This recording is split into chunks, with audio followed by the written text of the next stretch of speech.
Madam Speaker, like so many of us in this chamber, I spent a lot of time on the road driving from event to event. As someone who represents the metro Atlanta area, I've spent far more hours than I care to admit sitting on I-85 in bumper-to-bumper traffic.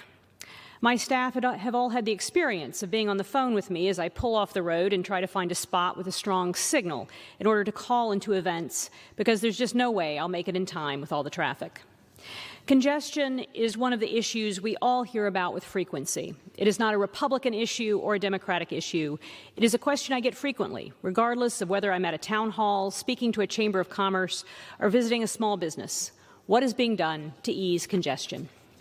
This question is particularly important as we continue to have a national conversation on infrastructure. Having spent my career in public policy and public finance, I know how important it is that we make smart investments today to set us up for success tomorrow. And that's why recently I rolled out my infrastructure agenda. I call it FutureFit the Suburbs. FutureFit the Suburbs is a vision to address our growing needs in the suburbs, to make smart investments now to prepare for the next century, from preparing for the impact of climate change to building the transit system of tomorrow. This agenda focuses on the needs of fast-growing suburbs, recognizing the need for transit and congestion relief in order to maintain economic viability while addressing the climate crisis, and doing all of it in a way that leverages public-private partnerships in a fiscally responsible manner. The key is to do well by doing good.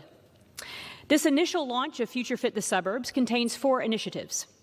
The first, I am proud to be introducing a new piece of bipartisan legislation today, the Build Up the Suburbs Act, along with Congressman Carlos Jimenez of Florida and my Georgia colleague, Congresswoman Lucy McBath.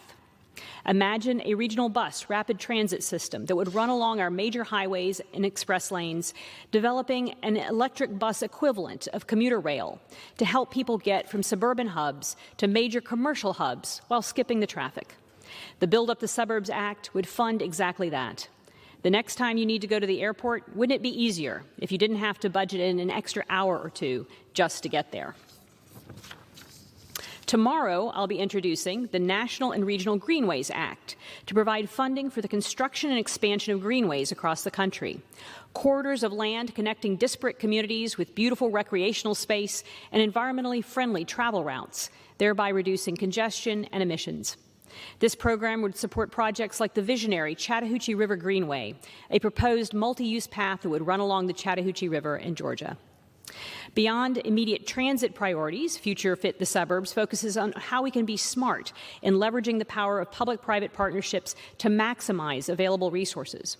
For example, as more and more shopping goes online, retail malls and the large plots of land that they sit on are going unoccupied and unused, taking up valuable real estate.